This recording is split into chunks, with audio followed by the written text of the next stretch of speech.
The fantasy playoffs are inside, and a couple of talented youngsters are making their names known. So we're going to hit the waiver wire for week 11 and make sure we're getting those pickups sorted for the fantasy playoff run on the Fantasy First Down.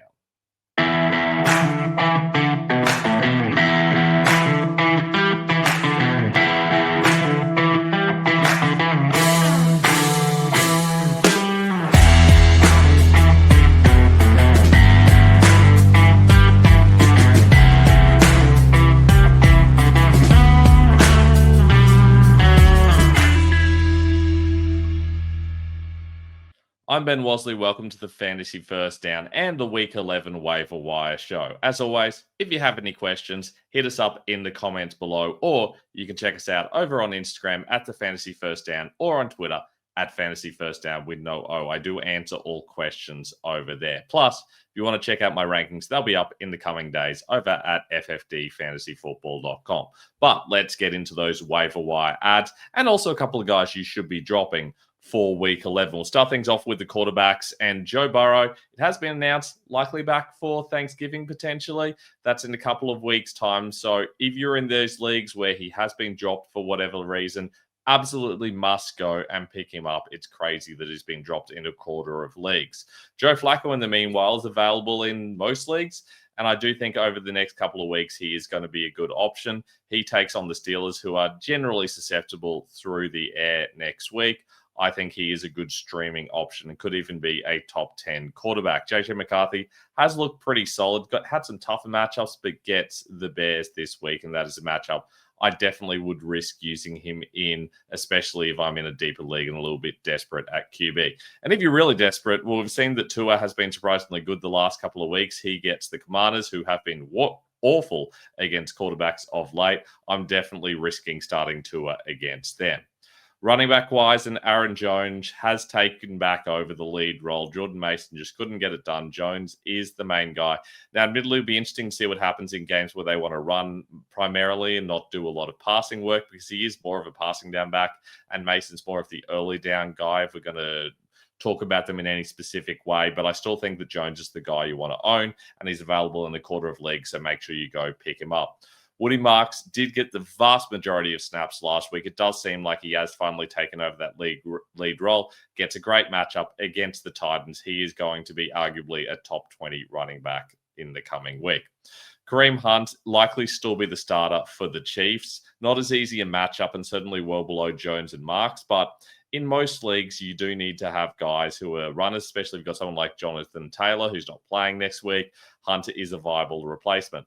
And in a shallower league, I'm definitely picking up Trey Benson because he's available in half of leagues. And that means in a shallow league, you're mainly focused on guys who could possibly be a top 20 running back. And Benson definitely can be back and could be back in the coming weeks. Meanwhile, his teammate Amari Demercado is a viable option in a deeper league because he is looking like he might be the starter coming into next week. He looked pretty good last week. Bam Knight got an injury and could easily be out for this week, so I'm taking a risk with Demercado. But check those reports, because if Knight looks like he's playing, he is probably the guy to own. Not the worst matchup against San Fran, so viable picking either of those guys up. But if Knight's there, both of them drop down in importance significantly. Coleman Anguy, a viable option if you need a deeper starter. He and Devin Singletary are both in their backfields, kind of the number 2 guy, but still getting about 40% of the carries. That makes them viable in a deeper league when you have bye week issues. Plus, they're viable holds as well, just in case there's an injury in front of them. As is Tyler Algier, who you can kind of start most weeks, and I think this is no exception. You can feel okay about his chance of getting a touchdown, as he does about half the time, but you do know he's going to give you absolutely nothing if that touchdown doesn't come. Having said that, if there's an injury to Bijan Robinson, all of a sudden there's a whole lot of points coming your way. Also worth noting that they're going a lot more 21 personnel with both Bijan and Algier on the field, and that is leading to a whole lot more touches for both backs.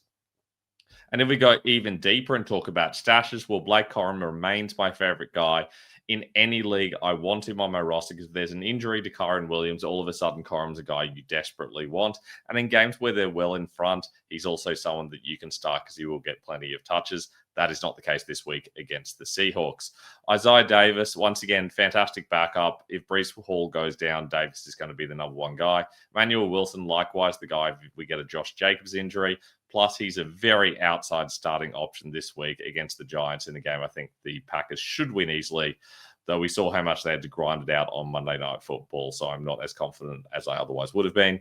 And Tank Bigsby, I mean, he seems to be the guy probably over Will Shipley if there's an injury, but I think it's probably a bit of a committee. Having said that, as waiver stashes go, it's a good offense. I think Bigsby's an okay pickup. Wide receiver-wise, and Juwan Jennings appears to be the clear top guy in San Fran, but with Ricky Pearsall coming back, we don't know exactly what's going to happen, so both of those guys are viable stashes just to see what happens, and Jennings probably startable most weeks. Troy Franklin has the most targets every week since week 5.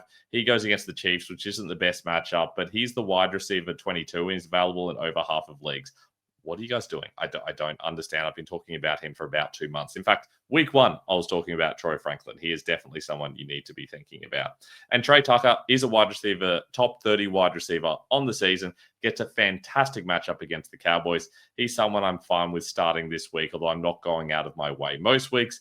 This week is a great matchup. If we go a little bit deeper in Parker Washington, we don't really know what's going on with Jacoby Myers, but with Brian Thomas Jr. out, Washington's someone you have to start. I talked about that last week, and he certainly paid off with a pair of touchdowns, though only one on offense. He's still someone that I want to be using. Alec Pierce, I know he's on bye, and I'm not usually about picking up players who are on bye, but Pierce is getting so many touches and so many opportunities that for me, you kind of have to use him. He's available in a lot of leagues still, and in deeper leagues, I'm definitely picking him up.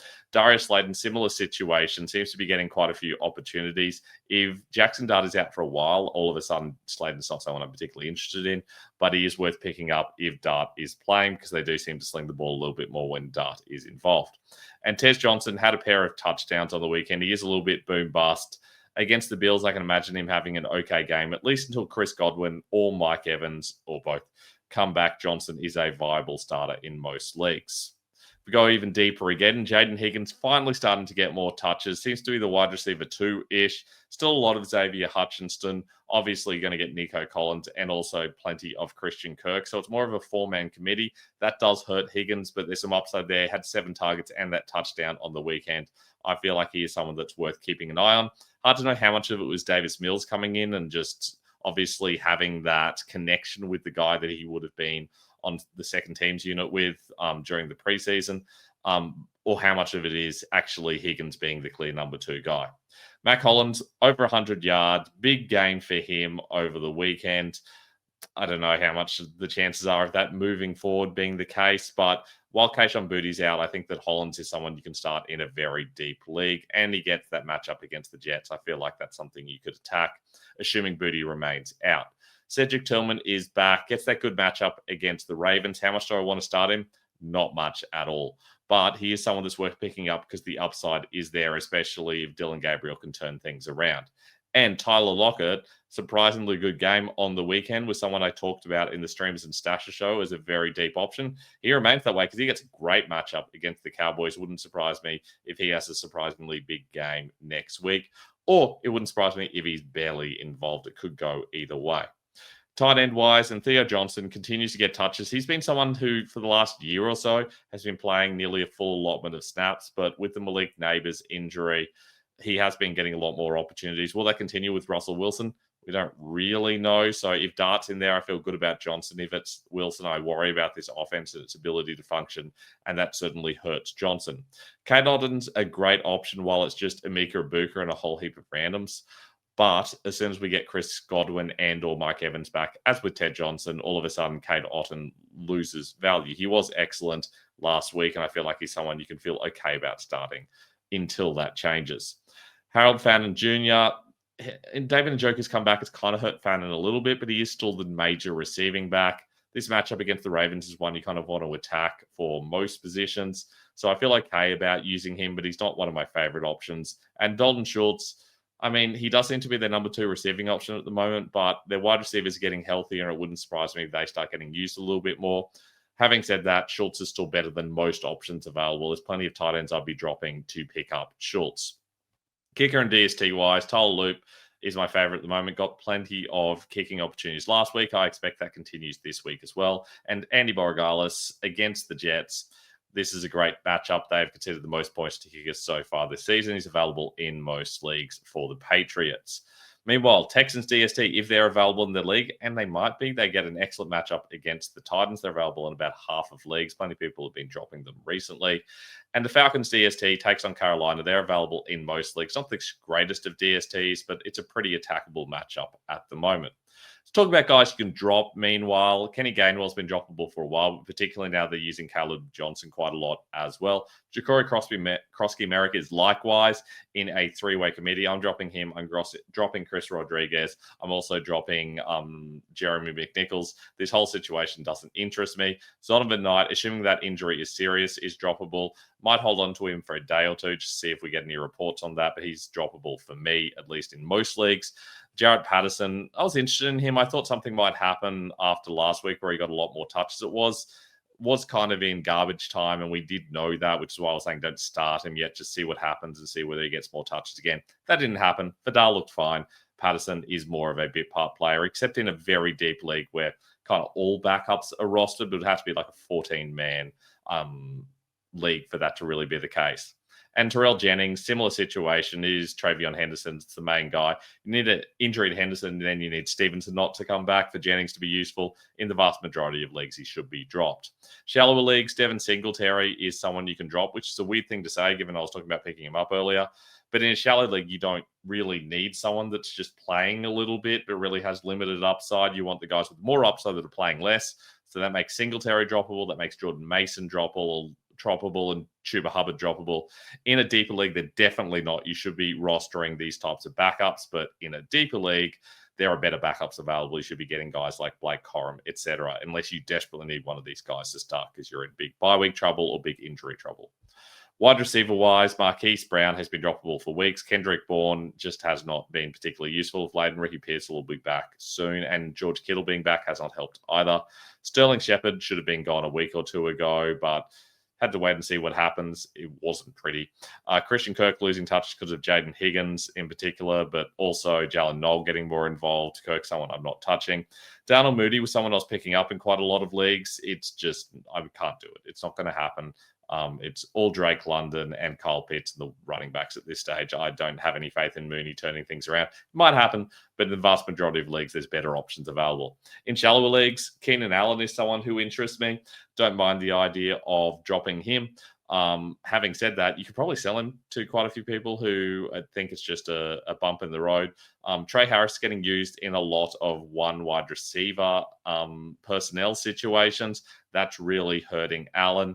Who really is only in 3 wide receiver set. So that ends up meaning he's not on the field half the time. And when he is, there's a lot of other options with Gadsden getting more involved. Keon Coleman, I know he scored a touchdown, but I just cannot. They were chasing the game and they still couldn't get over 50 yards. This is a horrible situation. I don't want Keon Coleman unless it turns out that Dalton Kincaid's injury is very serious. At the moment, it looks like it's a couple of weeks. It would have to be essentially season long for me to even think about Coleman. And Torrey Horton, I mean, with Rashid Shaheed turning up, I don't feel that excited about Horton, especially not with an injury at the moment as well. Quarterback and tight end wise, Trevor Lawrence, just been poor, not interested. Justin Fields, I can't start someone who's going to have games where he's not getting 100 passing yards. Kyler Murray going onto IR, you can definitely find better. Bo Nix talked about this for a while, talked about dropping him last week. Then I thought he might have a good game this week. He did not. He's definitely droppable for me. Sam Darnold, he's had his easier games. I feel like it's going to get harder for him. He is droppable. Tight end wise, Hunter Henry. I mean, he's been disappointing for a few weeks. He can go, as can TJ Hawkinson, who I've been trying to get rid of for weeks for you. Tucker Kraft coming off that injury, he can definitely go. And Mark Andrews in shallower leagues, splitting with Isaiah Likely, has really been getting by on touchdowns. In a shallow league, there's a better option available. In a deeper league, you do have to start guys like that. But in a shallower league, you can probably do better. And that's all we've got for the Week 11 waiver wire. As always, questions, comments below, socials. Happy to help you out. Just hit me up. Plus, if you want to donate to Movember because you're sick of looking at my face, definitely go and do that as well and help out your local charity with that. Looking forward to chatting to you guys next time. In a couple of days' time, I'll be back for the Streamers and Stasher show.